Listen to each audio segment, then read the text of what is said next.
此前开启欧洲之行的泽连斯基终于是得偿所愿了。61架 F-16的援助承诺也让乌军感受到了一些希望。此前开启欧洲之行的泽连斯基终于是得偿所愿了。61架 F-16的援助承诺也让乌军感受到了一些希望。援助消息一出，不知道克里姆林宫作何感想？一些人已经开始想象乌军驾驶着 F-16在战场上横扫俄军。然而，战场局势是否真的会这样转变吗？因为火力军有一个不同的看法，这61架 F-16所起的作用可能并没有那么大，可能还不如1万架穿越机带来的优势更多呢。先别着急反驳，火力军会拿出数据来说话。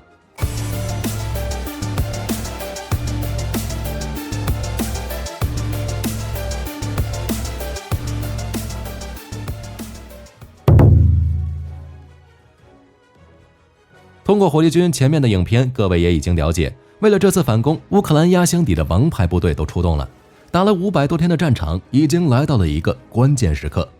为了助力乌军反攻，泽连斯基再度开启求援之旅，前往欧洲寻求援助。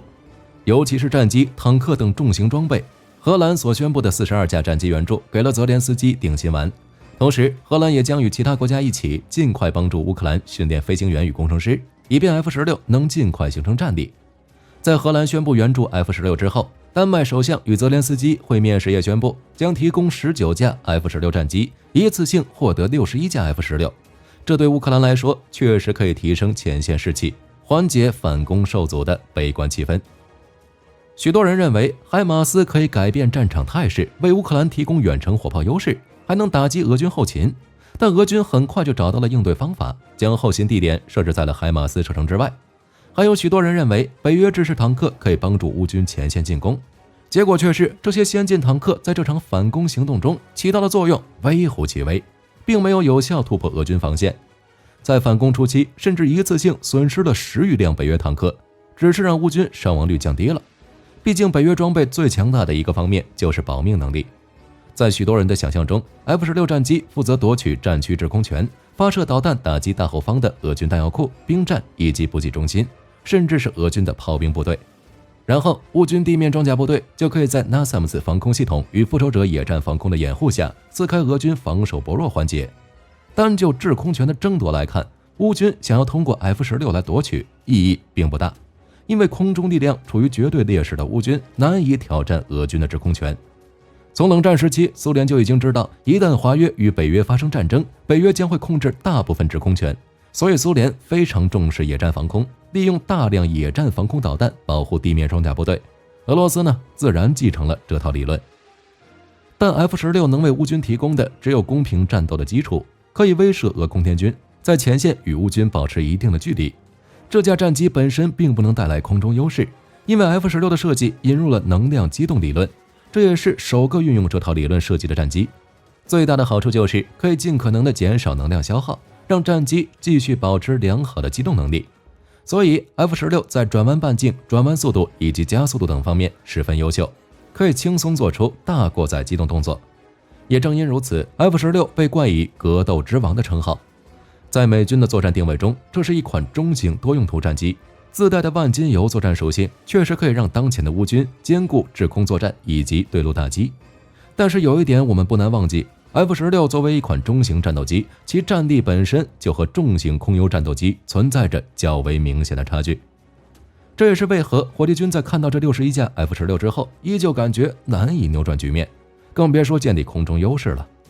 一个是数量，另一个就是乌克兰没有北约整套作战体系，而 F-16的作战能力恰恰需要这些的配合。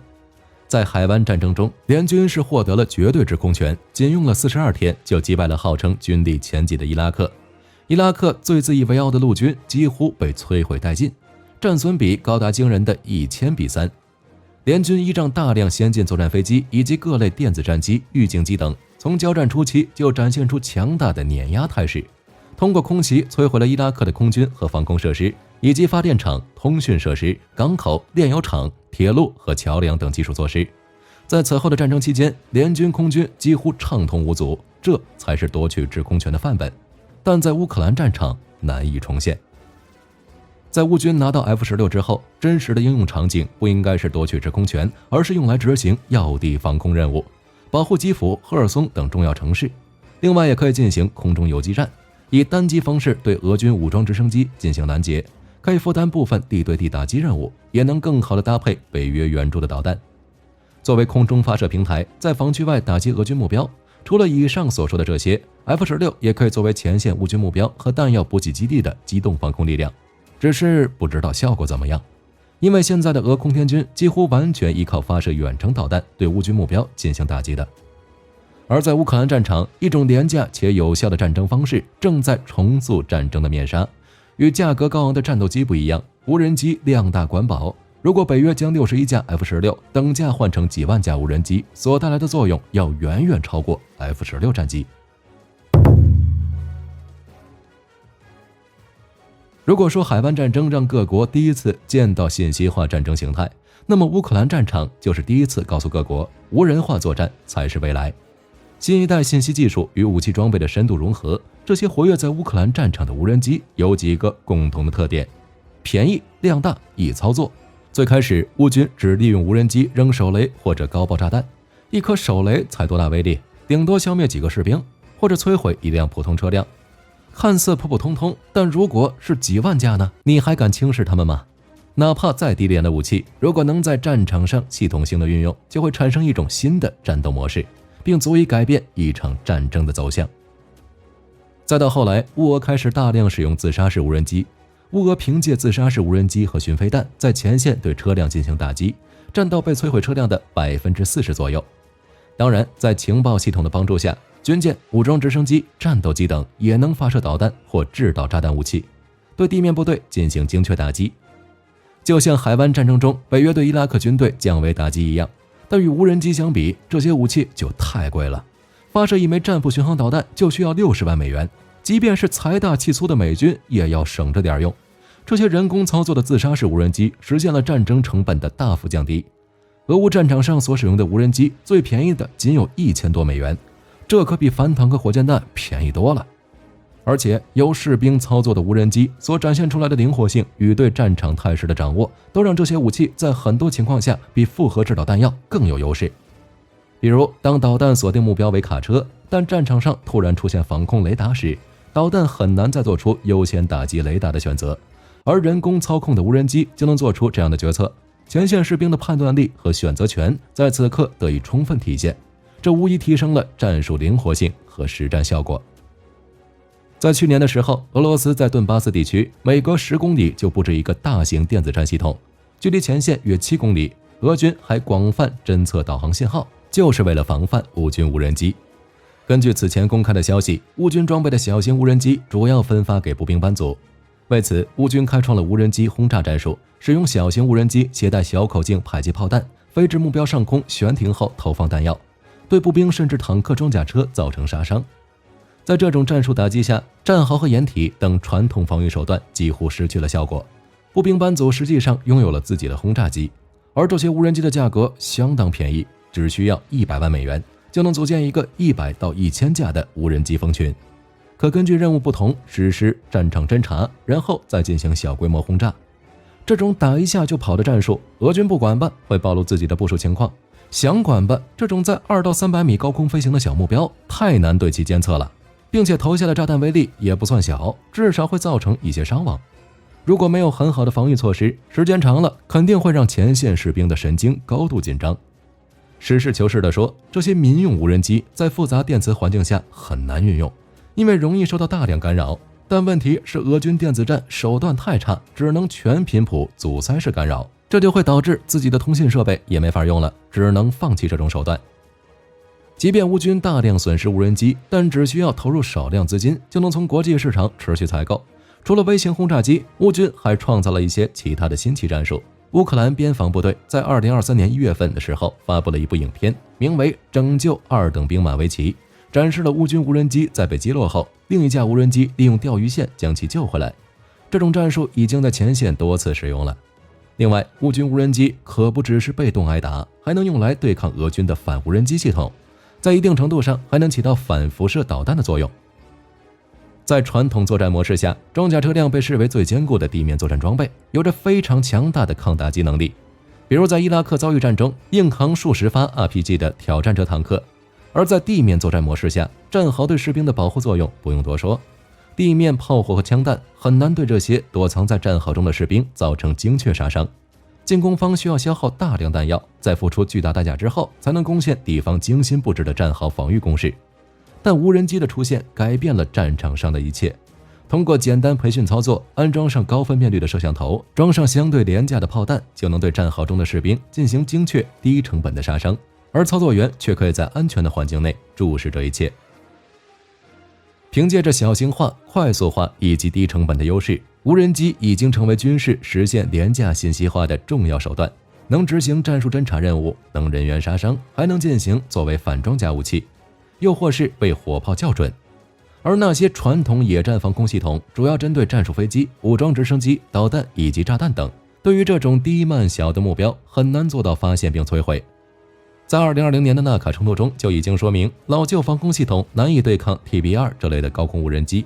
乌克兰战场进一步证明，即便是新型野战防空系统，面对这种目标同样无力，并且传统野战防空系统的价格也很高昂，一般只会装备旅级单位，虽然战时可以下放，但覆盖面积非常小。所以说，在乌克兰战场用无人机来打坦克、装甲车以及战壕中的士兵，简直就是降维打击。这些地面目标，无论是固定的还是移动的，在无人机的监视和打击下，只能成为机下亡魂。在某种程度上，无人机已经成为现代战争中的力量倍增器，对暴露在战场前线的装甲兵、炮兵和步兵来说，无疑是残酷的，不仅仅是生理上，还有心理上。不仅如此，其他无人装备同样能在战场上起到不可思议的效果。比如前段时间，乌军出动4艘无人艇，携带900公斤的炸药，在黑夜的掩护下，直接冲向俄军4000吨级的大型登陆舰，差点将其击沉，舰体出现了严重倾斜。去年10月份，乌军首次派遣自杀式无人艇，配合无人机蜂群袭击俄黑海舰队驻地塞瓦斯托波尔港，成功击伤黑海舰队的266M 型扫雷舰以及舰队旗舰马卡洛夫海军上舰号。从去年开始，乌军就持续利用无人艇向克里米亚发动打击。5月份攻击了俄军伊万库尔斯号侦察船，6月份又攻击了俄军普里亚佐维耶号侦察船，7月份克赤大桥也遭到了无人艇的袭击。火力军估计，乌军无人艇对俄军造成的心理阴影，可能比太平洋都要大了。仗打到现在，乌克兰最大的劣势从来不是战斗机、防空系统，而是导弹，尤其是先进的、性能强的、射程远的导弹。这一点难以回避的问题，远程武器可以提供远距打击能力，这对于战场态势的扭转有着至关重要的作用。远程武器还可以提供准确的瞄准能力，能够对敌方战斗单位和基础设施进行精确打击。乌军难以发动有力攻击，使得乌克兰的战略行动变得困难，而俄军却可以凭借在火炮与导弹方面的优势，远距离压制乌军反攻。在这方面，俄罗斯占据了绝对优势，毕竟它是苏联的嫡长子。原本的乌克兰也有足够的导弹库存与导弹技术，但在苏联解体后，国力衰弱的乌克兰难以维持大量导弹的保存，也没有足够的经费开发新型导弹。毕竟在2014年克里米亚危机时，乌克兰的军费仅有50亿美元，而当时的俄罗斯军费可是超过了800亿美元，这10几倍的差距也就造成两国之间军力的巨大差距。尤其是在导弹方面，从苏联时期开始，导弹技术就被视为战略核心。在二战结束后，苏联凭借德国火箭技术奠定了导弹发展。冷战时期，美苏军备竞赛的加剧，导弹技术在整个苏联军事工业中得到了重点发展，涌现出一大批先进的导弹武器系统，如洲际弹道导弹、战术导弹以及防空导弹等。等到了俄罗斯时期，凭借着苏联留下来的导弹技术，发展出大量武器，还研发出高超音速武器。虽然说俄罗斯发射近万枚导弹，并没有全面摧毁乌克兰，但不可否认的是，乌军在导弹方面的优势，乌克兰想凭借北约援助进行追赶，不是一般的困难。即便如今的俄罗斯饱受制裁，要不然乌克兰也不会一直向北约寻求先进导弹的支持了。另外，俄罗斯战略空军至今还未动用。所谓的动用，可不是出动战轰或轰炸机，跑到乌克兰上空扔几个炸弹。在前线，俄空天军出动最多的还是苏25这类的战机，其余4代机和5代机的出动架次非常少。陆军航空兵的上千架直升机也只进行了有限的投入。一方面，乌军防空系统依旧是空天军的主要威胁。虽然入侵初期，俄军摧毁了部分防空系统，但在乌克兰的提前准备下，还是有大量的防空系统保存下来。再加上北约在初期为乌克兰援助的各种便携式防空武器持续对空天军造成威胁，只能远距离发射导弹打击乌军后方基础设施。另外，对于俄罗斯来说，需要应对的不仅仅是乌克兰战场，还有强大的北约，所以战略轰炸机与导弹部队还需要应对与北约的潜在冲突。俄罗斯入侵乌克兰的目的并不是彻底摧毁乌克兰，而是想要将乌克兰与北约逼上谈判桌。另外，俄罗斯出动空军需要足够的高价值军事目标，但乌克兰也做好了准备，他们将军事设施分散到民用区域，并不断寻求北约国家的援助。这些措施使得俄罗斯难以找到足够的高价值军事目标，所以在这种战争程度下，空天军没有必要冒着高损失的风险投入到地面战争。不过，我们也不能忽略空天军存在的一个短板，那就是缺乏先进的电子战飞机。俄罗斯想要出动空军摧毁乌军地面防空系统，首先就需要进行电子战的压制，利用反辐射导弹攻击地面防空雷达。不可否认的是，俄罗斯至今没有能与专业电子战飞机相媲美的先进系统，而乌克兰也正好利用这一短板，争取北约的技术支持和实时情报。一旦俄罗斯出动空军，乌克兰地面部队就能立刻获得情报，并迅速采取反制措施。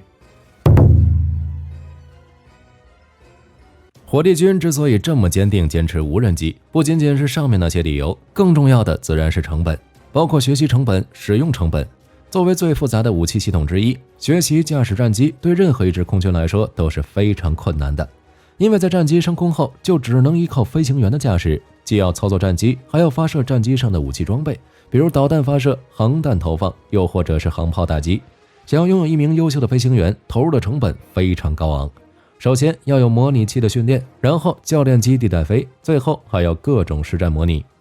与驾驶苏制战斗机相比，乌军飞行员在驾驶 F-16 时遇到的最大变化就是驾驶舱。米格29大概有300个开关与按钮，飞行员需要手动控制这些设备。在战场上执行这种操作肯定会分散注意力，而 F-16 采用了电脉冲技术，相当一部分的功能可以自动化，飞行员可以更容易地操纵飞机。但也意味着驾驶舱内的配置方式有所不同，乌军飞行员需要学习如何使用传感器、控制面板和武器系统。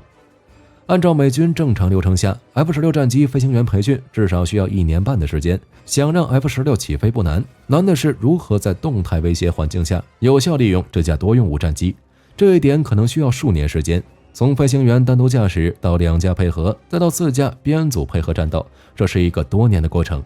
这还仅仅只是基本战术单位训练，为了能让乌军飞行员快速形成战力，北约将培训时间压缩到了3个月。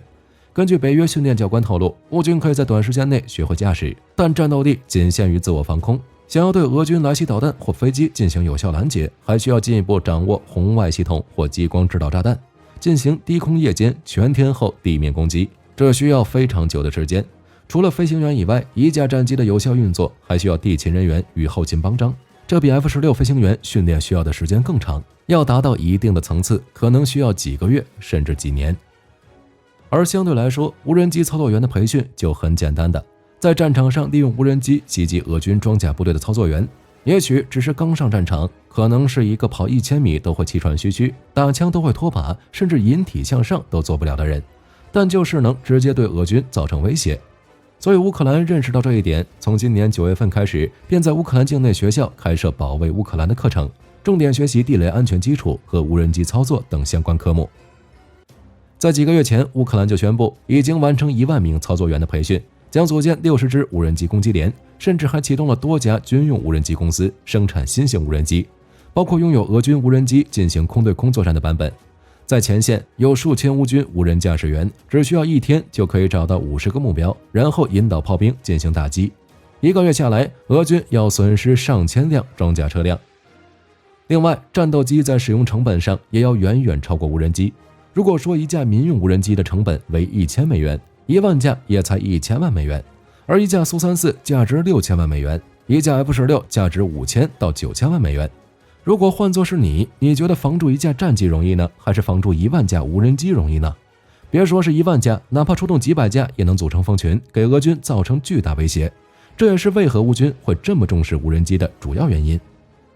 当然，火力军本期影片并不是未来否定北约援助 F-16，只是从战场局势来探讨一下无人机与先进战机之间的差距。两者都能起到作用，但无人机作用更大而已。所以说，单就对空作战来说，61架 F-16的意义真没那么大。北约援助 F-16的象征意义是大于实际作用的，倒不如以此来换取同等价位的无人机，先来上几万架。乌军之所以希望获得 F-16，更多是看上该战机强大的外挂能力。那这里就不得不提一下 F-16的那款魔改版本了。这款魔改机对于乌克兰的帮助可能会大于北约现役的 F-16战机。曲柄箭头三角翼是它的外形，炸弹卡车是它的外号，还曾与 F-15E 争夺过双重任务战斗机的竞标，并且还拥有一定的隐身能力，也就是 F-16XL 验证机。纵观美国武器发展之路，就能发现，当一件成熟的武器出现时，美国第一个想到的就是升级版。所以通用公司在 F-16AB 全尺寸工作完成后，就着手开启 F-16后续机的研发工作，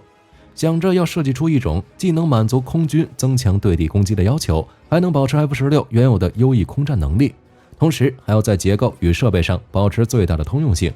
在经过反复研究后发现，双三角翼的布局可以更好地保持 F-16原有的亚音速性能，还能兼顾总体性能，同时增加机内油箱的容积。机翼下方也提供了更多的外挂点，舰型机翼布局既有较好的持续机动能力，又有突出的大幅度升阻比和巡航效益。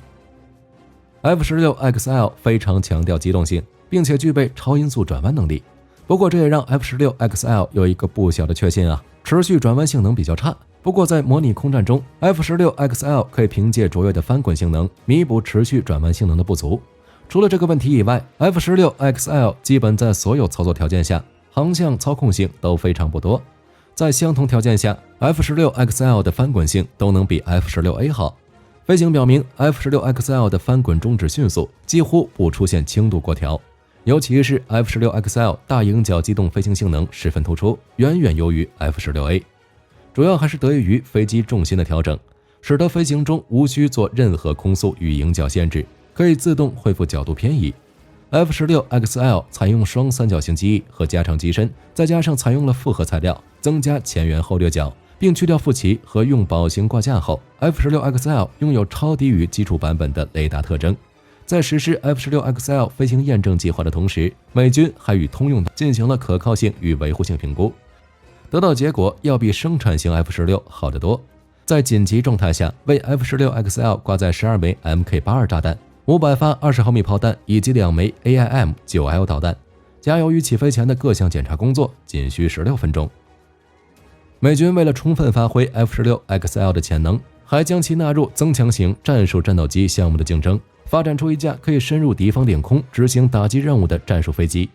F-16XL 凭借显著的燃油续航力、良好的性能以及27个挂载点，似乎是一个完美的候选者。不过 F-16XL 与服役作战之间，也就是 F-15E 攻击鹰，带着了美军顶级的空优战机，并且还与生产型双座 F-15D 共享了大部分设计。在这一点上 F-16XL 先天输一筹，因为它与基础型 F-16已经有很大不同了，这将导致生产成本增加。虽然 F-15E 只有15个挂载点，但 F-15E 却可以提供比 F-16XL 更高的速度，因为这些飞机的目的就是要在没有太多支援的情况下深入敌人领空，并且 F-15E 拥有2个引擎，假如其中一个被敌人炮火损坏，仍可以靠另一个蹒跚而行。F-15E 赢得竞标的原因很可能是2种发动机所提供的更强的生存能力以及较低的开发成本。但现在想想看， F-16XL 似乎比 F-16基础型更加适合乌克兰。不过火力军的立场是不会改变的，还是认为 F-16没有无人机好用。当然两者都拥有的话就比较完美了。而随着北约宣布援助 F-16，援乌战机联盟可能将继续扩容，比如阵风、雄鹰等主流4代机都有可能援助给乌克兰。也不知道美国会不会愿意将退役的 F-15送过来，这样就能与 F-16形成最佳的高低搭配。凭借 F-15的实力，还是有可能帮助乌克兰获得一定的战区制空权的。所以各位觉得1万架无人机与61架 F-16，你会选择哪一个？火力军有点不一样，这俩都想要。好了，本期影片就到这里了，我是火力军，咱们下期再见。